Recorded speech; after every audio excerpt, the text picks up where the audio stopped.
ঠিক আছে। বলছি আজ মঙ্গলবার সকাল 9:30টায় এনডিএ সংসদীয় দলের পার্লামেন্ট বৈঠক। সেখানে এনসিপিআইকেও আমন্ত্রণ জানানো হয়েছে। প্রায় 20 জন সাংসদের উপস্থিত থাকার কথা। তাহলে কি শুধুমাত্র সময়ের অপেক্ষা সুদীপ কাকুলিদের? ভালো কথা। এটা মাননীয় প্রধানমন্ত্রীর যে কাজ, উন্নয়নের কাজকে যদি কেউ সাপোর্ট করে ভালোই তো। দেশের জনতা যাতে আরও লাভ পায়, ভালোভাবে উনি কাজ করতে পারেন উন্নয়নের, বাকি পার্টি যারা আছে তারাও সাপোর্ট করুক। এসএফআই এর মিছিলে মৌলালি থেকে নাকি বিজেপির কর্মী সমর্থকেরা দমকলের গাড়িতে উঠে ঢিল ছুঁড়েছে, জল ছুঁড়েছে, এরকম একটা ছবি এসএফআই এর তরফ থেকে দেওয়া হয়েছিল। পরে ফ্যাক্ট চেক করে দেখা যায় সেটা রাঁচির ছবি।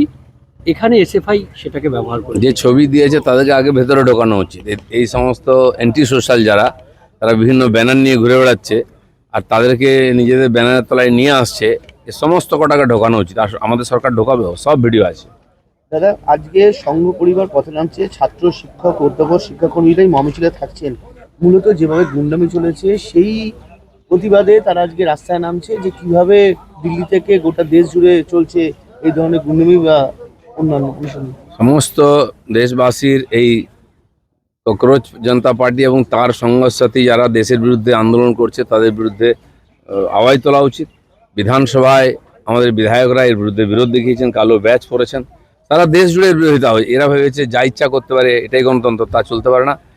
দেশের বেশিরভাগ জনতা এদের বিরুদ্ধে আছে, এটা একবার তো প্রকাশ করার দরকার আছে। এই প্রসঙ্গে আরেকটা বলছি যে বিরোধীদের হাতে তাহলে পেন্সিল রইল, যে শিক্ষামন্ত্রীর পদত্যাগ করে দিলেন এবং পড়ুয়ারা তাদের যে আন্দোলন সেটা তুলে নিলেন।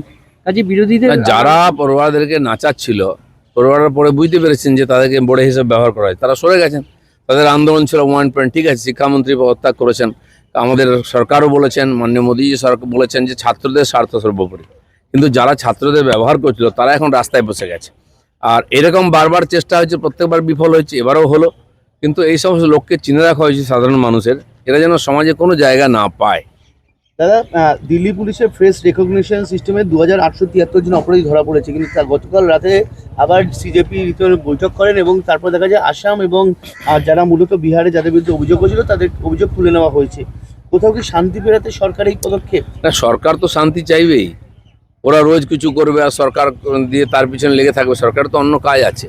কিন্তু এটাও ঠিক, যারা এই ধরনের অব্যবস্থা নির্মাণ করবে, আইন শৃঙ্খলার সমস্যা তৈরি করবে, তাদের বিরুদ্ধে সরকার ব্যবস্থা নেবে। না, যারা কোথাও না কোথাও গিয়ে কাউকে সামনে নিয়ে এসে ভাড়া দিয়ে লোক নিয়ে এসে গন্ডগোল করবে, যেটা কলকাতায় চেষ্টা হয়েছিল। যেমন রোজ প্রতিবার গতকাল দেখা যাচ্ছে বলছে আবারও আমরা বসবো। এই যে প্রতিবার একটা কেউ বসুক, বলুক, বক্তব্য রাখার অধিকার সবার আছে। তার মধ্যে যুক্তি থাকা উচিত। বিভিন্ন রাজ্যে পেপার লিক হয়েছে, সেগুলো কংগ্রেসি রাজ্য আছে, আপ রাজ্য আছে, পাঞ্জাব আছে, তেলেঙ্গানা আছে। সেখানে শিক্ষামন্ত্রীর পদত্যাগ কেউ চায়নি। আর যাদের সরকার তারা এখানে এসে শিক্ষামন্ত্রীর পদত্যাগ চাইছে, তার মানে বোঝাই যাচ্ছে এর পিছনে একটা কিছু উদ্দেশ্য আছে। যেমন কথা তেমন কাজ। রাজ্য সরকার কাটমানি সিন্ডিকেট সংক্রান্ত যে সমস্ত কার্যকলাপ, বেআইনি রাস্তায় কর টোল, এর বিরুদ্ধে টোল ফ্রি হেল্পলাইন সেটা নবান্নে আজ চালু হতে চলেছে। কি বলবেন? সাধারণ মানুষ যে কোনো জায়গায় সমস্যায় ভুগলে সবসময় পুলিশ কমপ্লেন নেয় না। তো সেই জন্য সরকারের কাছে ইনফরমেশন আসা উচিত যে কোথায় কী সমস্যা চলছে, নাহলে সমাধান কী করে করবো। এই ধরনের সব ধরনের এই ধরনের টোল ফ্রি নম্বর বিভিন্ন ডিপার্টমেন্ট থেকে আসছে। আমাদের পঞ্চায়েতেও আছে। আমরা নতুন নম্বর জারি করছি, পঞ্চায়েতে কাজ না হলে সেটা মানুষ জানাবেন সমস্যায় পড়লেন। আর এইভাবে সাধারণ মানুষের জীবনযাত্রাতে কোনো রকম বাধা যাতে না আসে, সরকার সব চেষ্টা করছে। আয়ুষ্মানের যারা অন্তর্ভুক্ত না তাদের জন্য 5 লক্ষ টাকার পারিবারিক স্বাস্থ্য বীমা চালু করলো রাজ্য সরকার। এটা গরিব মানুষরা তো কতটা উপকৃত হয় বলে মনে করছেন? সরকার ভেবেচিন্তেই করছে সব। অনেকে হয়তো তার আওতায় আসছেন না বা তাদের নাম আসেনি, সেসব লোককে, আগে তো স্বাস্থ্যসাথী ছিলই কিন্তু কার্ডটাই ছিল, কাজ হতো না কিছু। বহু হসপিটালে ট্যাক্স বাকি, তারা গেলেই বলতো বিল বাকি, আমরা ভর্তি নেবো না। তো আমরা দুটোই, যেটা আগেও বলেছিলাম আমরা, যে দুটোই দিক। কেন্দ্র সরকার দিচ্ছে, নেবো না কেন? আমরা সাধারণ মানুষের জন্য দিচ্ছে, সাধারণ মানুষের টাকায় সমস্ত প্রকল্পের লাভ আমরা সেটাও নিয়েছি। বাকি যারা বঞ্চিত হবেন, রাজ্য সরকার তাদের সঙ্গে আছে, তাদেরকে সব রকম সহায়তা আমরা করব। এবার জাল সার্টিফিকেট দেওয়ার অভিযোগ অভিষেক বন্দ্যোপাধ্যায়ের বিরুদ্ধে। জাল ডাক্তারি সার্টিফিকেট বিদেশ যাত্রার জন্য দিয়েছেন। আগেই আদালত বিদেশ যাত্রার অনুমতি খারিজ করেছিল, তারপর এই জাল ডাক্তারি সার্টিফিকেট, কি বলবেন? এই যে কোনোভাবে বাঁচার চেষ্টা হচ্ছে অপরাধ থেকে, এবং তাতে যারা সহযোগিতা করছেন ডাক্তারের মতো লোকেরা, তাদেরও সাবধান থাকা উচিত। কেন এই চক্রান্তের মধ্যে তারা পা দিচ্ছেন? কেউ হয়তো ভয়ে বা বিশেষ পরিস্থিতিতে দিয়েছেন, কিন্তু অন্যায় করলে তো সাজা পেতে হবে, ইনকোয়ারি হবে সব। দাদা, জীবনতলাতে বিজেপি কর্মীকে কোপানোর অভিযোগ ভালো আসছে এবং গুলি চালানোর অভিযোগ তৃণমূলের বিরুদ্ধে আশঙ্কাজনক অবস্থায় ভর্তি মানে নতুন করে মাথাচাড়া দিচ্ছে কাদের উস্কানিতে? ভাঙড় এলাকা, জীবনতলা সবসময় উপদ্রুত এলাকা, বিশেষ করে ওখানে সংখ্যালঘু যারা হিন্দুরা তারা খুব ভয়ের মধ্যে থাকেন।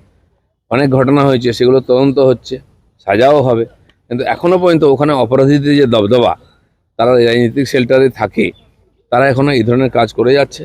ধীরে ধীরে সরকার সব ব্যবস্থা নেবে এবং পরিবর্তন করবে। চলুন। পরীক্ষা বিল নিয়ে আজ ফের উত্তপ্ত হতে পারে সংসদ, আজ বিল নিয়ে আলোচনার সম্ভাবনা। দেখুন, সরকার এই সমস্যার সমাধানের জন্য বিল নিয়ে এসেছে।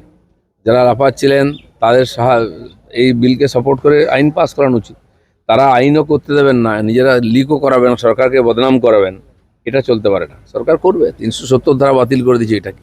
একটা লাস্ট কোশ্চেন হলো, সুদীপ বন্দ্যোপাধ্যায় মুখ্যমন্ত্রীর সঙ্গে বৈঠক করেছেন, তা নিয়ে কালীঘাট মন্ত্রী তৃণমূল নেতারা আসলে নেমে পড়েছেন, বলছে কোথাও নিজেদের সেটিং করার চেষ্টা করছে বিরোধীরা ছেড়ে। দেখুন, টিএমসির মধ্যে কে কার সঙ্গে মিটিং করলো, কি করছে, এটা নিয়ে আমাদের মাথা ব্যথা নেই। ভাই, 3 বলো, ফটাফট বলো, বৃষ্টি এসে